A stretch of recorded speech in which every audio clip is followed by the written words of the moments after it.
serving English teachers in South Korea and beyond. She will get inside your head. You've reached the Midnight Runner Podcast.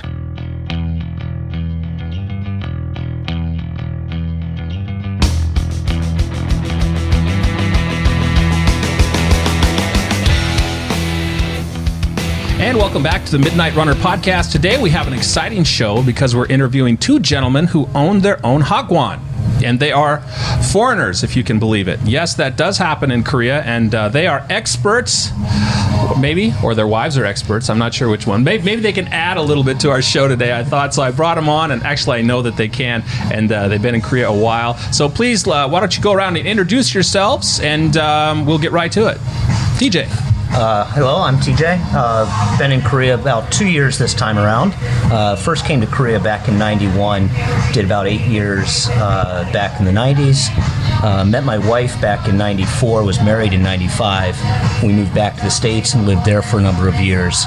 At the behest of my sister-in-law, who also runs a math institute, we made the move back 2 years ago to open our own English academy. So Hagwon businesses are kind of a family thing. It's very much a family thing for us, and we've gotten a lot of help from both my sister-in-law and her husband, who've run the math academy for the better part of 7 years now. Wow, that sounds pretty interesting. Okay. So my name is Jurgen. I came to Korea in like 2000. The first time I came was 1999, and then I often came to and fro because I wanted to meet the family, meet the father, make closer acquaintances. We got married in 2003. We came to Korea in 2005, so that means that I've been here about 4.5 years, and I started my school 2 years ago. Wow. Well, tell us about your Hagwon. I'm really curious. We'll start with Jurgen. What do you teach there? Is it large? What's it like? What do you call large? The minimum standard of any Hagwon is like 32 pyong. So if you don't have 32 pyong space, and I mean really educational space, the amount of the classroom size has to be at least 32 pyong. That I have the minimum. I just crossed over the minimum because it's a serious investment. I bought my real estate, which means an investment of around 6 ok, which is about $600,000. Wow. Yeah, that's. But that investment came from my wife's family, and I opened then my own Hagwon in that real estate, and there we did an additional investment of around $200,000 for interior, safety, all kinds of details. Was about 200,000 won. So I made a sizable investment in this school. Yes. About the school itself, we focus more on a literature approach, which means we don't focus on phonics, we don't focus on words, we actually focus on texts. Reading.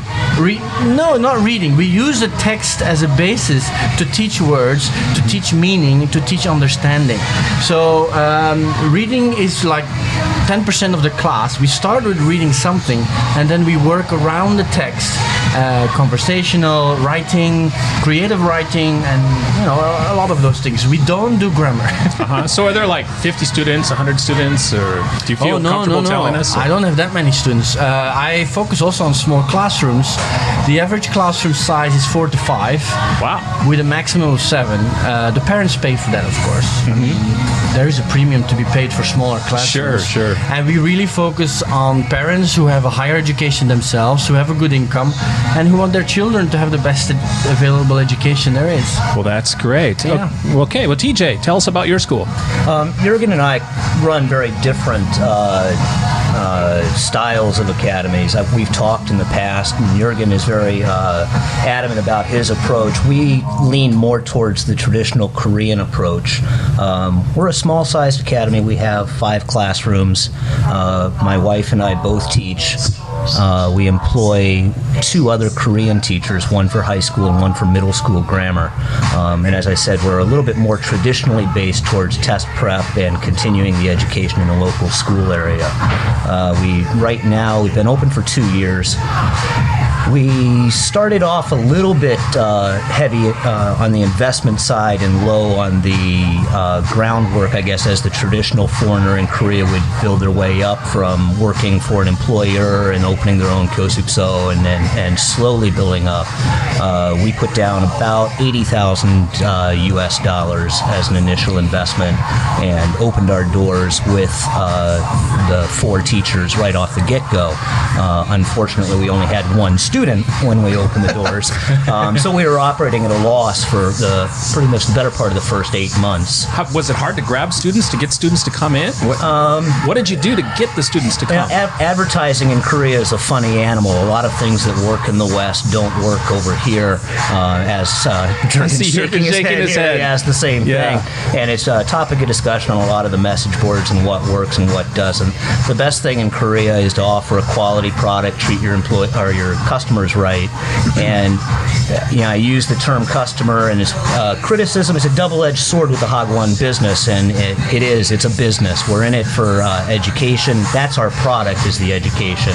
Delivering a quality product, as with any business, determines the success or the failure of that business. But I think a lot of the mistakes that are made is focusing either too much on the education side of it or too much on the business side of it. You need to kind of find a balance, and that's the tricky part of running the business, is finding that balance between delivering your product, which is education, and running it as if it is a business. I see. All right. Well, what gave you your ideas to open the home school? Why go that route? Why not just teach like everyone else? Jurgen, you want to take that? Either one. I'll take the first bite here. When I came to Korea, my first idea was certainly not to work in the education industry. I actually was a junior project manager for a telecom company in Belgium. So that was my focus, also of looking for a job in Korea. But the problem was I didn't speak Korean. So what do? You try to learn Korean. I spent around 4 months, 3 hours every day, 5 days a week, learning Korean. And did it work? Not at all. After 4 months, I was still not capable of having even the minus discussion with anybody on the street. But you already speak how many languages? I speak, my mother tongue is Dutch, my second language is French, my third language is English. I do speak some German, some basic Spanish, and now some basic Korean. That's about it. And Korean has been more difficult. Yes. Why is that? The teaching method. Really? Why? They focus too much on... Actually, they want to go too fast. This is my major concern always with what Koreans think is education. They want to push you, assuming that you will learn, but it's not true. What you should actually do is always focus on the basics. Basic conversation, basic sentence construction, basic vocabulary. And once you have your good basis, then you can start expounding on this, what you have. And has your experience changed the way that you teach your students, or has it affected it in any way? Yes, I realized that what we did in Europe was actually quite effective, because in the beginning I thought it was not that interesting.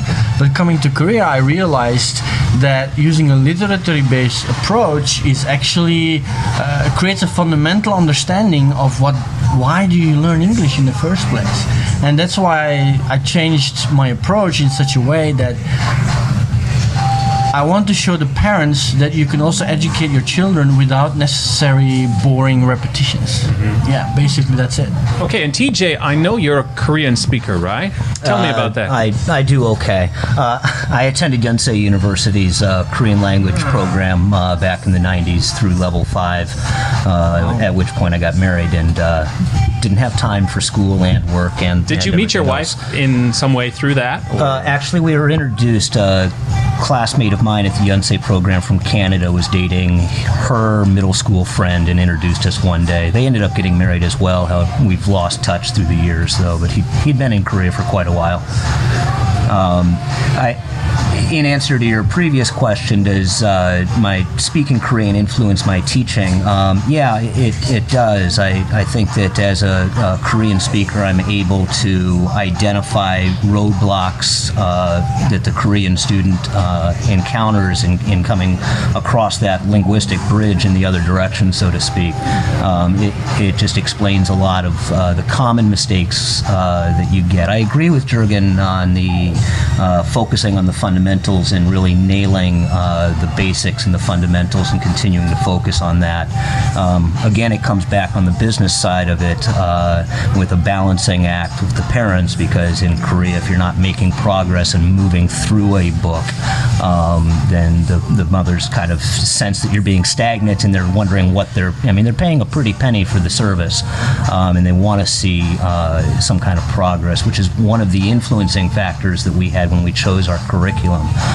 We chose an 18-book series as opposed to a 6-book series that progresses a little bit slower, but so that the kids can move through 3 different books as opposed to 1 book over 6 months. Are you able to give us some indication of what series you work with, or is that kind of a trade secret? If it is, you don't need to tell us. So. It's not really a trade secret. I mean, it's out there. I think if you did any research and looked for an 18-book elementary school series, you could probably come up with it.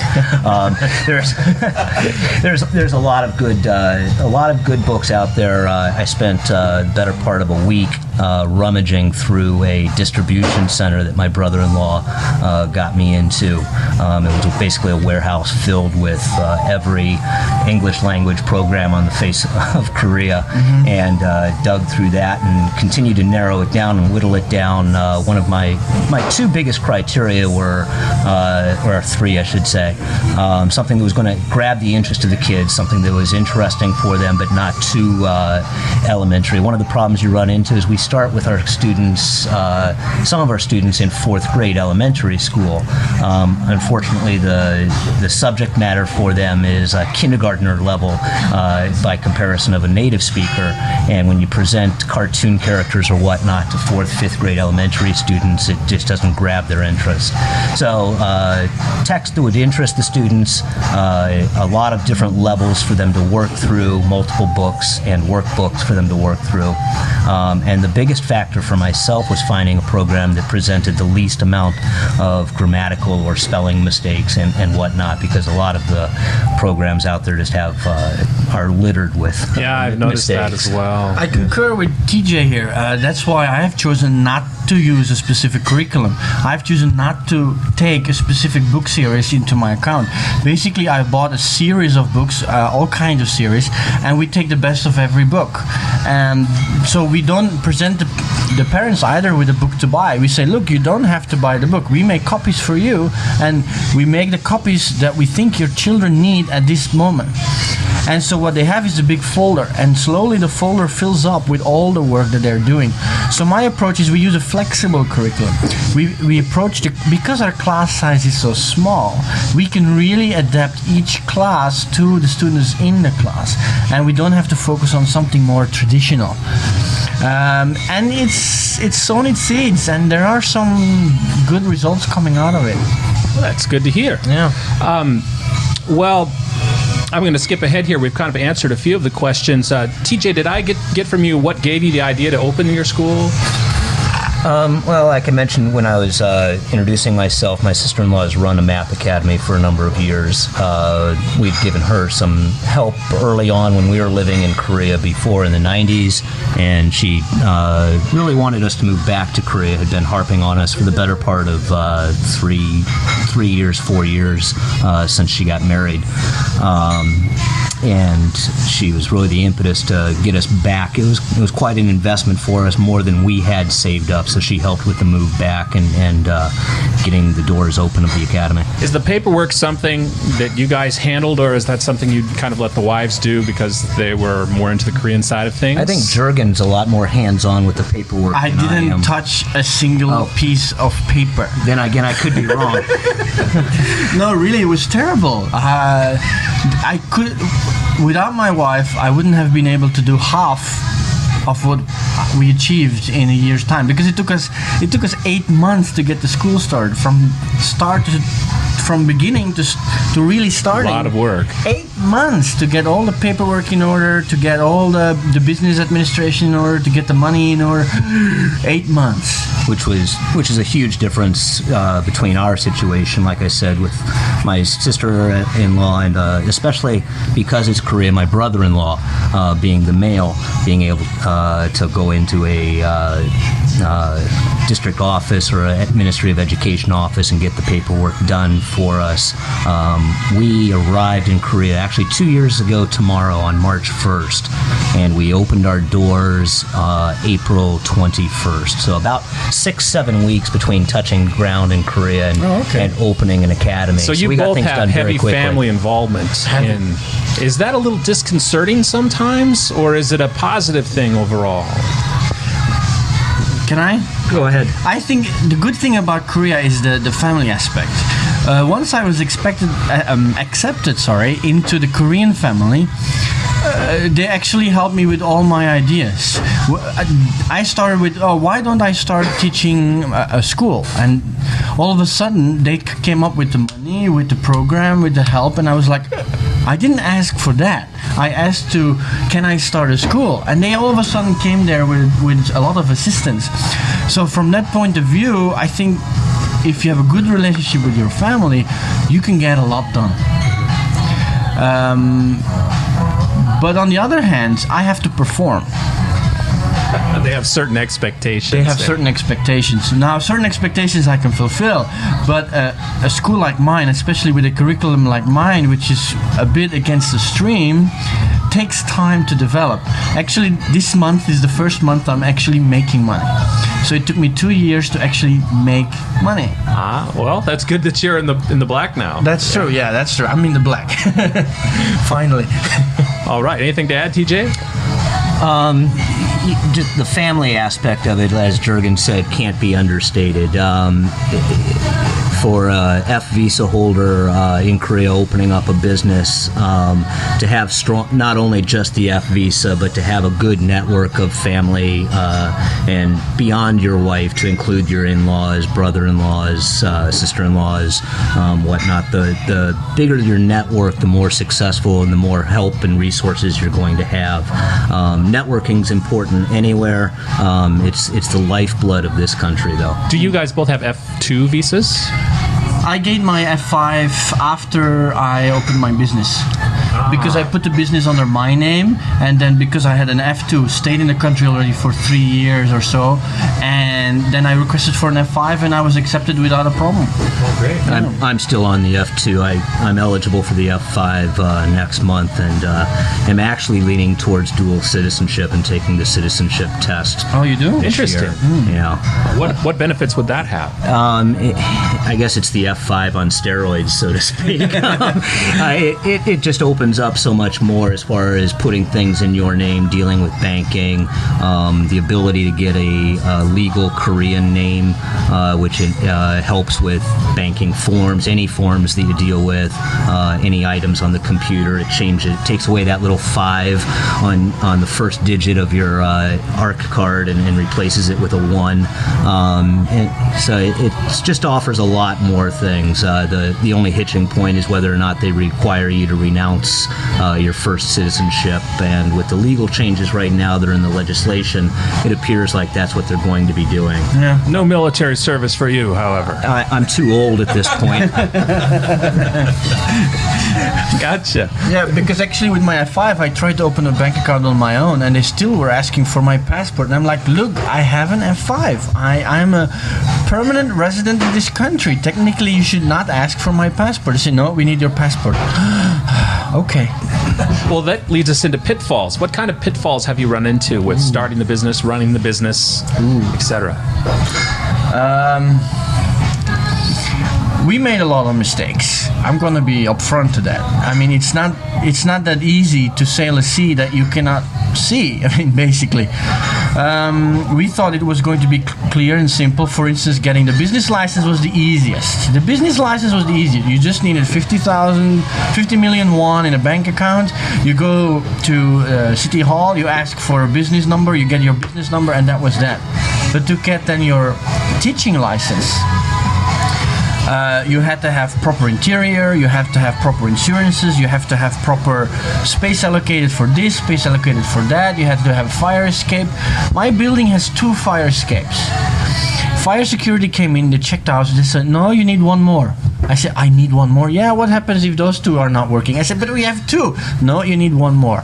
So I had to install a ladder just outside of my window so that if the 2 exits were burned off, for instance, and that costs money, right? For instance, space. I calculated the minimum space, and they came in and said, oh, you cannot calculate this space as classroom, you cannot calculate this as classroom. And I'm like, uh-oh. And they were ticking off, and all of a sudden I didn't have enough space. So I had to turn my greeting space, where people come in and where we greet them, into a classroom. Costed me 20 million won. It was no joke. So there were a few pitfalls, and you have to be really careful. And what I would advise is that to find somebody who can help you lobby the government. Because we finally found somebody who knew all the way around. We paid him 1 million won, and he cleared the path straight to opening the Hagwon. Does that involve the white envelope, so to speak, or no? It was a clear business transaction. But it was a bit of lobbying because he knew the people inside the government. So he just knew the way around. He knew the way around. So I paid somebody for his knowledge. And that goes back to my point of networking being the way things are done here. You mentioned the white envelopes. Yes, that does go on. I think a little bit more so or less so with the white envelopes nowadays than it did 20 years ago. But what does still go on and is very important is who you know.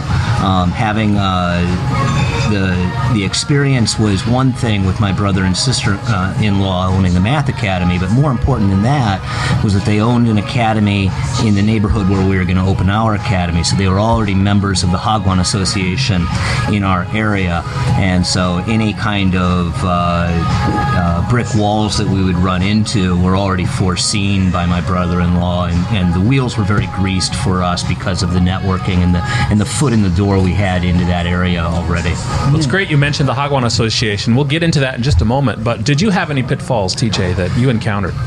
No, because of the reasons I've already mentioned. And the only things that we've really run into over the first 2 years of being open are basic student issues, the ups and downs of the school cycle and getting used to the business cycle that's associated with the business. As far as employee issues, like I mentioned before, we do employ a middle school and a high school teacher. About a year into our open, we decided that we needed to cut the ties with our middle school teacher and upgrade and use a different teacher because he just wasn't performing to the level we needed to. So that was a normal bump in the road for any business, I think, with employee issues, but nothing major, so to speak. So about the Hagwon Association, I've heard that they actually have classes to teach how to cheat the teacher. Is that true? No, at least not in our Hagwon Association. Our Hagwon Association, and each area in the city has its own area Hagwon Association. Ours is much more focused on staying up to date on current regulations as far as changing closing times that were enforced last year in Seoul, informing us of fire inspections that are coming around. Ministry of Education will come around as far as closing time inspections and whatnot. We're pretty fortunate that Do they do that often? There's usually 1 or 2 crackdowns a year where they'll patrol and stop in. The other thing last year, as everybody remembers, the big swine flu incident. There was a lot of communication between all of the academies as far as how we were handling that and what precautions we were taking with the students, because it was, at the time, a pretty potentially devastating situation for all of the businesses in the area. Yes, it Compared was. to TJ, I'm an island in the ocean. I have no relationship with any other Hagwons. I don't get any information from them. But the good thing is that Ministry of Education is treating me as such too. They know that I'm that I have different management principles, that I have different educational principles, and they're actually leaving me alone. which is good. That's not bad. Not always a bad Alone thing. is a good thing. No. Well, great. Well, how long do students tend to stay at your schools, TJ? That's a great question. We like them to stay forever. Unfortunately, they do graduate eventually. I would say on average, it's hard to say. I guess on average, I would say we're about the 6-month mark if I had to take the average. Now, I do have students that have been with me from the beginning. I've also got students that started soon after we opened, left after about a year, have been gone for 6 months, and now are returning to us as return business. And again, back to the business aspect of it and being in the service industry, you never want to burn a bridge with a student when they're leaving, even though it's like, I really don't want you ever to darken my door again. We always separate with our students with a smile, and please come back and see us when we see them on the street. Always stop and talk to them, ask them how they're doing, as if they were still our student, because they're still a potential student to come back in. And again, back to the advertising, the biggest part of the advertising is word of mouth and the relationship with the students. I guess the short answer to your question is there is no real answer. There's a lot of factors that balance into it. With the financial troubles that were hit with last year, a lot of parents came to us, or I shouldn't say a lot, some parents came to us and said, I want to continue with you, but there's only so much money in the bank, and you got to understand Are that. they coming back now that things are getting a little bit I better? think that's why we are getting some of the students back now, is that things are getting a little bit better. I guess next to being a restaurant owner, which is a tough business to run, tougher than the academy, it's a great business in Korea because education is so valued. When you own a restaurant or a bar, people go to restaurants and bars, and in Korea, the education industry is the industry to be in, as far as I'm concerned. I would like to add something too. I have basically 3 types of students. One type of student is they stay 1 or 2 months and they fall off. They fall off because they cannot adapt to our system of teaching. Really, they just drop off. They say, "I'm sorry, this is not my class," and we accept that because it does take me 3 months to how should I say it? Undo the damage of their educational system. It takes me about 3 months. Then the second group is around 5-6 months. They stay a decent 5-6 months, and then they have progressed up to a level, and then the mothers say, okay, now we focus again on the vocabulary and grammar, because they saw that the intuitive approach to English has paid off, and the children have gained an intuitive power over English. And then they say, okay, 5-6, that was enough. And then we have those who actually stay with me for the full 2 years. The stickers. Yeah, and I think, as Jurgen's saying that, I'm rattling the question around in my head here, and I think basically it boils down to half of our students, 50% of our students have stayed with us for the 1 to 2 years that we've been open since they came to us, and it's the other percentage of students that, as you go up the ladder, you have a higher rotation basis. I think the 10% are with you for a month or two, and they're Hagwon hoppers is what they are, and it's just the kind of student they are. They find a place to study because their parents want them to study somewhere, because they have to. But the decision-making process between a student and a parent is very much interactive with the student and the parent. It's a joint decision within the household. The parents don't necessarily say, you're going here. We're starting to turn that around a little bit because of what our reputation is beginning to be with the local schools, and that's something we haven't touched on yet, is reputation with the local schools and getting to know your local schools. Public schools. Yes, with the public schools, and also with, back to one of your first questions, with curriculum choice. I would advise anybody that's opening or thinking of opening a study room or even private tutoring out of your home is to be very familiar with your local school's curriculum and see what they're using and what they're focusing on, so that you can supplement that. Interesting point. How do you handle a But I problem? completely disagree with him. Oh, you do? You do? Okay, go ahead. Because I feel that I'm using a niche strategy here. My strategy is really to show them that there is a better way, or there is a different way of learning English. There's a more intuitive approach, and I'm trying to really wedge into what they call mainstream education today, and trying to show them that there are other ways of learning a language. So here we disagree slightly. I see. Okay. Thanks for adding that. What do you do with a problem child who comes to your school? How do you handle that? 3 strikes, you're out. No, really, 3 strikes, you're out. It's that simple. And you just tell the parents your kid's gone? Or how do you do that? We quietly inform the parents that the behavior of the child is not consistent with the classroom management, and that we can no longer sustain your daughter or son because the rest of the class is being disrupted. And do they accept that, or do they blame you? Oh no, they don't. They know that their children are difficult. They don't Really? blame you. They just try to cover it up as much as possible. I see. Save face And a bit. because I still have the mothers of the children who I kicked are still trying to get into my school. But I always say no, the behavior of a child has not changed. Unless I see significant change in the behavior of the child, I cannot accept them in my class. And for me, behavior is the only point I pay attention to. Not results, not how good they are. No, how is their behavior? And that's the only point I'm making. I see. TJ, how about you? No real discipline issues. Kids are kids, and we deal with them on an individual basis. I think it helps that I do speak Korean, and so I can lay down the hammer every now and again. And they know they can't get away with some Korean. things. Yeah, and there's just some things. I mean, we have pretty strict rules as far as soon as they enter the classroom, they hand over all their cell phones and electronic gadgets to the teacher, and they go on our desk for the duration of the class. Having small classes is beneficial to that. It enables us to focus on each student. Small being what size for your class?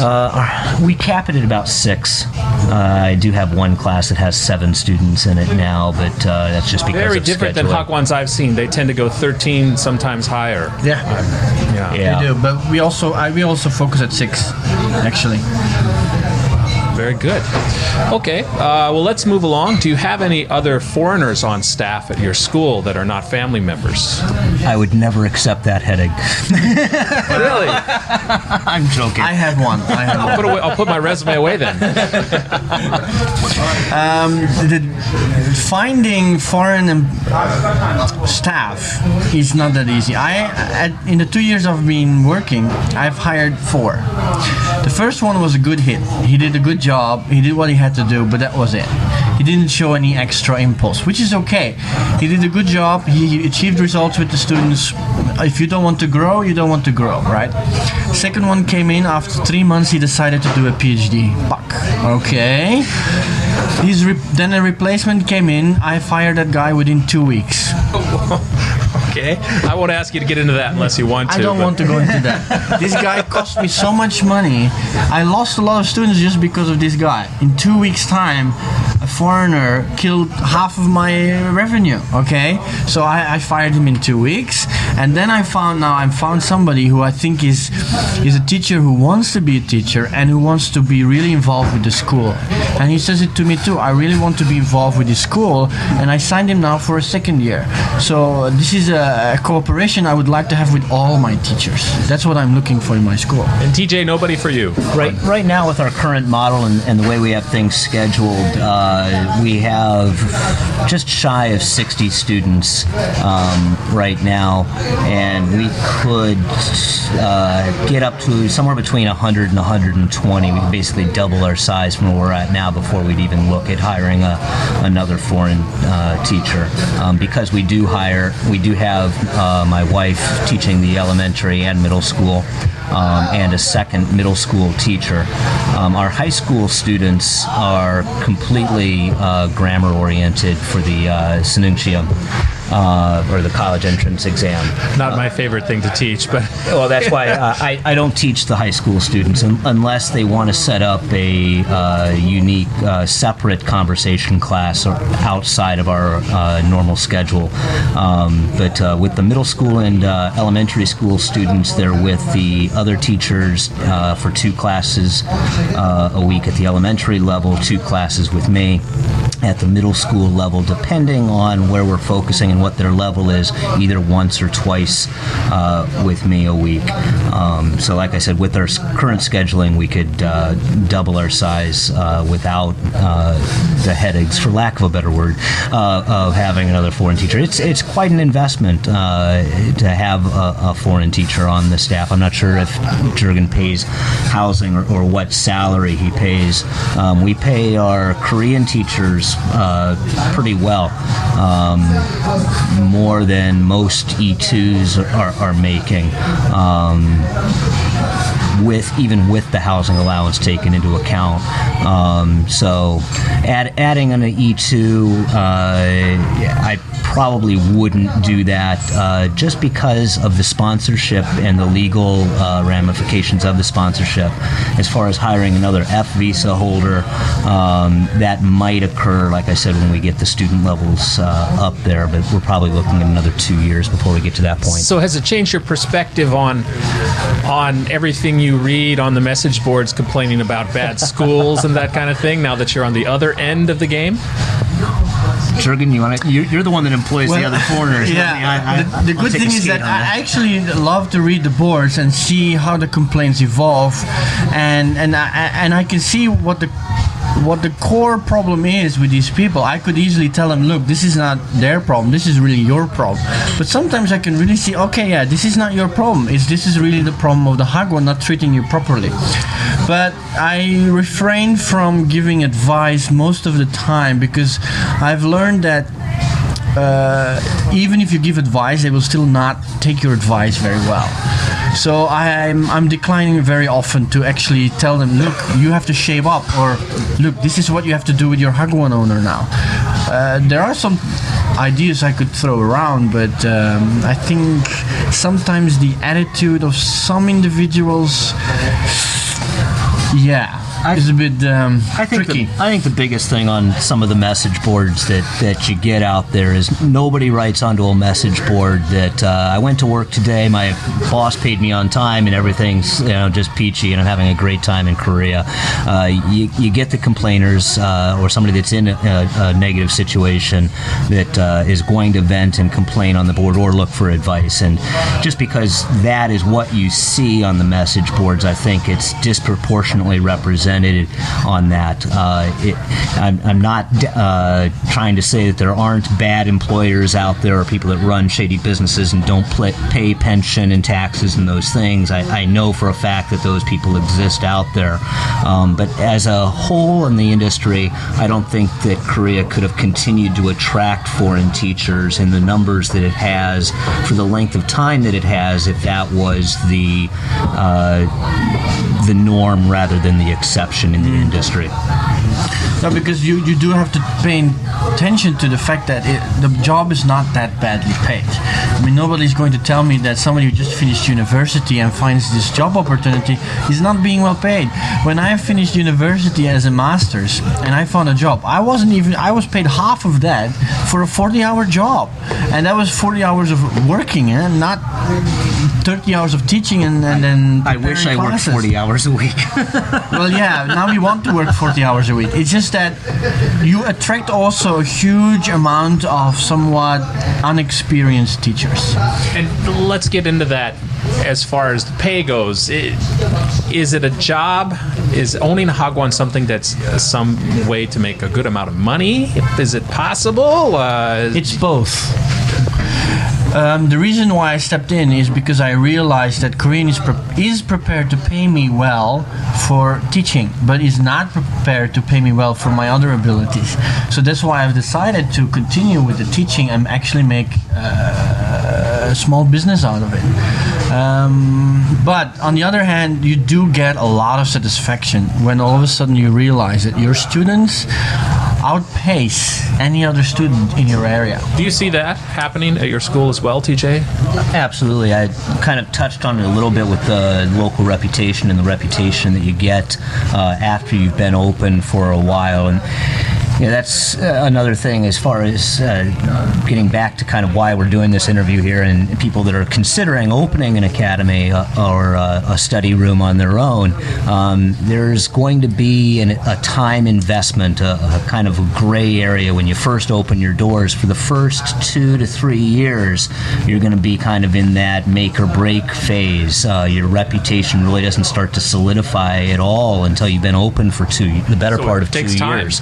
It takes time. It takes a lot of patience and antacid during that first 2 years, or beer, or whatever your poison is. Because you're really a lot of sleepless nights wondering whether or not the money and the time that you've invested was the right decision.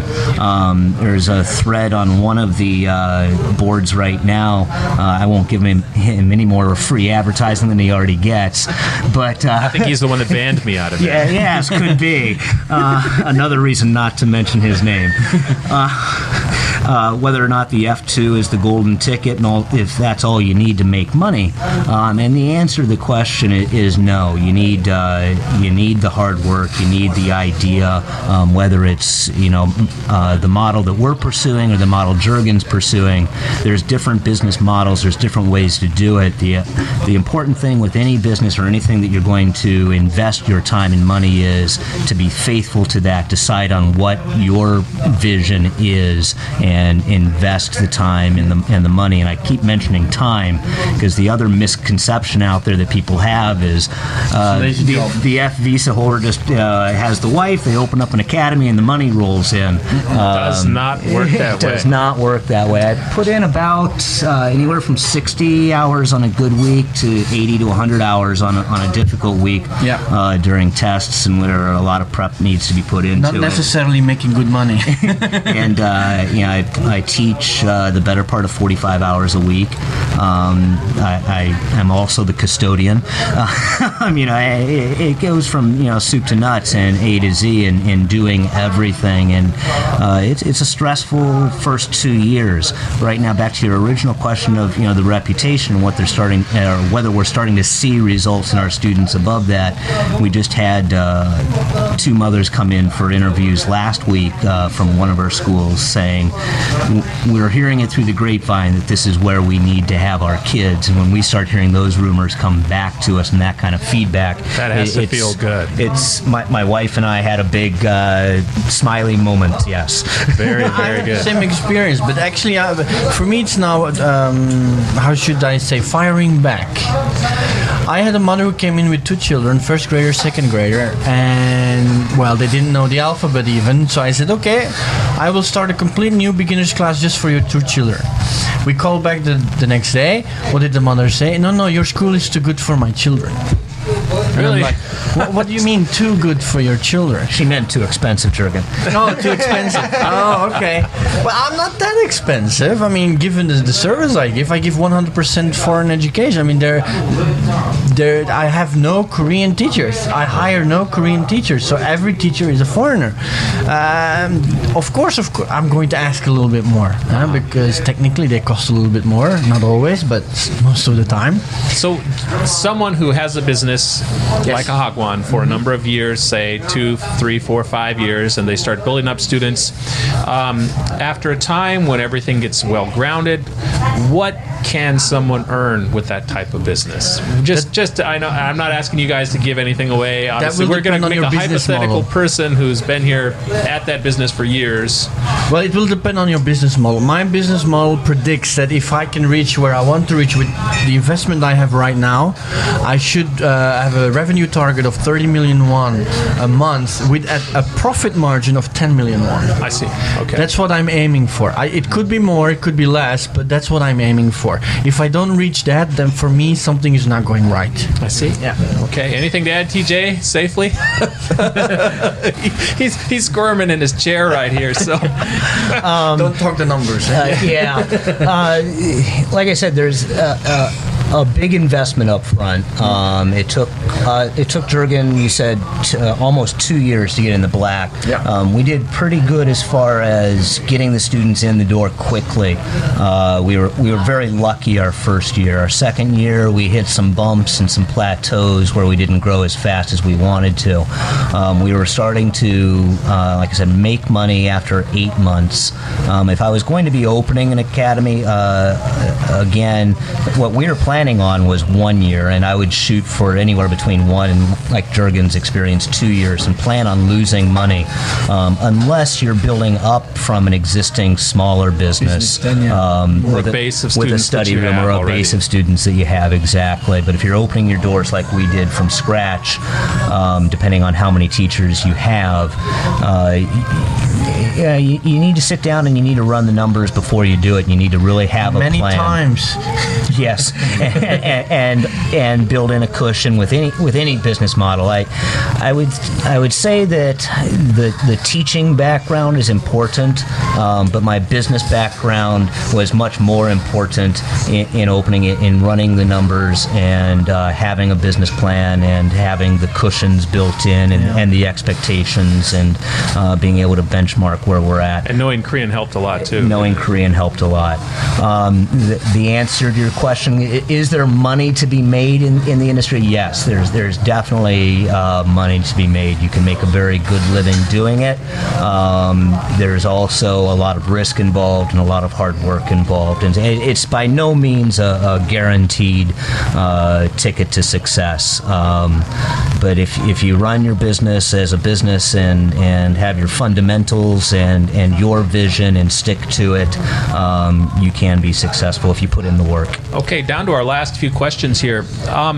Did you encounter any resistance or problems with other local Hagwons, or maybe even people from the tax office, immigration, or anything like that?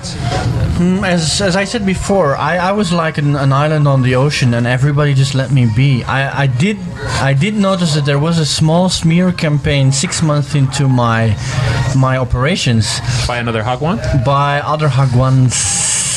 They were trying to smear my Hagwon with false rumors and even insinuations that I was going to sell my Hagwon. And I was like, what's going on here? But luckily, I have a very good relationship with the mothers. And they even asked me, is this true? And then I just answered, where is this information coming from? And because of this effective way of dealing with the mothers, I actually kept my customers, and then slowly I could grow again. So there was a smear campaign going on, but now they learn not to do that anymore. I see. Okay, TJ, any problems like that? No real problems. The only thing that I'll throw into the mix is that when you're deciding on a location, which is something we really haven't even touched on today, as far as deciding a location, there's really, in my eyes, two different options. Either you're in an area that has no academies and you're the only shop in town, or you want to choose a location that already has a lot of academies, steal their students, and become a part of that mix. If you've got the better product, then you'll get the students. We happen to be in an area that is very saturated with a lot of academies. There's a lot of students that are moving around between the different academies. The downside of it is that it caps your price, which is legally capped anyway, but it caps it even a little bit more as far as the rate you're charging your students. But the business is there. I guess the old adage that, the best place to open a shoe store is next to another shoe store. And Koreans kind of take that to the extreme with their marketing and the way that they do things. But rather than swim upstream with that, we decided to go with the flow and open an academy in an area that's known for having a lot of English academies. Actually, I want to add something. I just had a taekwondo opening next to me, and because of this taekwondo opening next to me, I had 5 extra students. So if you do open a Hagwon, try to find another Hagwon that offers a different service and open next to them, because their students will find it comfortable to then come to your Hagwon afterwards, and that might generate beneficial profit for both Hagwons. And Very then you can interesting. really start working together. No, because a lot of the students go from one academy to the next academy, and if you're not running a bus service, which we don't at this point, it's very beneficial. And as Jurgen said, we've got Taekwondo, Hapkido, a music academy, and a math academy that are They all just shuffle across the street when all they're very done. close to us, and so the kids just kind of make the rotations. Wow. Jurgen, do you have a bus? Yes, I purchased a bus in September last year. A bus being like a large van Yeah, 12-seater. Yeah, a big van, 12-seater. First, I actually decided on hiring a bus driver with his own bus. That costed me about 1.3 million won a month. But in my opinion, the service that he was offering was not worth the money. Because you can buy a van for 600,000 won a month. That means that You mean rent? Rent a van? lease. A lease. A Okay. lease. So the lease would be 600,000 won. And if you then calculate, it's not worth this guy's hours because he's making quite a lot of money for what he's doing. So then I decided to kick his services and purchase my own van. And we drive our own bus now. I drive around, my office manager drives around. And it makes a lot of sense. Now, the parents who are doubting to stay with me have no more doubts. Because for them, driving their kids around was really, really demanding. Makes for a big them. difference if you can pick them up at home. Yes, makes a big difference for the parents. And in the end, it are the parents who are paying the bills. How do you guys advertise? I'm sorry to add more questions, but it's No, very that's fine. interesting. Good question. We did some small promotional things, pamphlets, little toys, pencils that we had printed up with our academy's name on them, that we stood outside of the local schools at dismissal time and met the kids, talked to them a little bit, had fun with them, gave them a little something with our name on it and a flyer. But as far as advertising, we have the frontage on the building, and we do dabble on the Naver and Dowm sites a little bit as far as posting little tidbits here and there. It's very different on the Korean internet as far as what you're setting up. We looked at setting up a website, the Korean mode of doing things where a Westerner will do a Google search on academies and look for a website. That way, they're much more into the cafes and talking amongst themselves about things. And so we'll go onto those and join discussions about academies in our particular area and throw our name out there serendipitously. But that's really about it for our advertising. From my advertising perspective, I first tried doing pamphlets, I tried hanging posters, I tried hanging on the doors. So the first 3 months, I think I spent around 6 million won on advertising. Out of those 6 million won, I had 2 new students. Those 2 new students, I will never recuperate the cost of my advertising. So then I said, no, we're not going to do it this way. Not quite the 5-to-1 payoff you're looking No, not really, not really. So then... So what does pay off? So what does pay off? The first thing I realized, in the beginning I didn't have an office manager. I realized, okay, I need an office manager. I pay her, around 600,000 a month? That was the best investment I could imagine. The fact that there was a Korean lady saying everything in Korean was so blatantly simple and stupid that why didn't I think of that first, right? The second thing was, as he said, cafes. Dokso, the city where I operate, has a Dokso Sarang. I love Dokso. And there we just started mentioning our names here and there and our telephone number. That generated a lot of business. And now the only advertising I need is parents telling other parents how good my school is. Word of mouth That's advertising, the best only one kind. that works. It's the only one that works. And the best advertising that we have is my second grade son. Come to my dad's school. Yes, come to my dad's school, and I walk him to school half the time in the mornings. My wife and I take turns walking to school, and so I'm a very familiar face at his elementary school. And so, yes, it pays to get your face out there and goes all back to the word of mouth. Just kind of off topic, do people kind of freak out a bit when you speak fluent Korean to them? Or No, not really. Not so much? Not so much. I just always wondered because I'm asked, even though I've been here 7-8 years, when I say a simple Korean word, suddenly, oh, your Korean's great, wow, and then I wonder about you when you speak in a fluent sentence. Yeah, what no, they say. Surprisingly, you kind of go over this plateau where at first when you're in intermediate level, the people are really amazed and complimentary, but after you get past a certain point that you really don't even get that feedback anymore. So I see. It's kind of a letdown, actually. Okay. All right. Anything else to add, gentlemen, before we wrap this up today? Let me think. If you're going to do this, be convinced of what you're going to do before you even start putting money down. If you don't have a clear idea of your business model, and I really talk about business model before you start this, then when it becomes difficult, you don't know what to do. But when you have a business model, you stick to your business model and you will get through the darker times. Great. Okay. Yeah, it kind of goes back to what I was saying before. Believe in what you have set up. Have a plan. Stick to it as much as you can. Of course, you're going to tweak things here and there, but your overall model from the beginning should be what you're going to run with. And be prepared to put in the work. Great.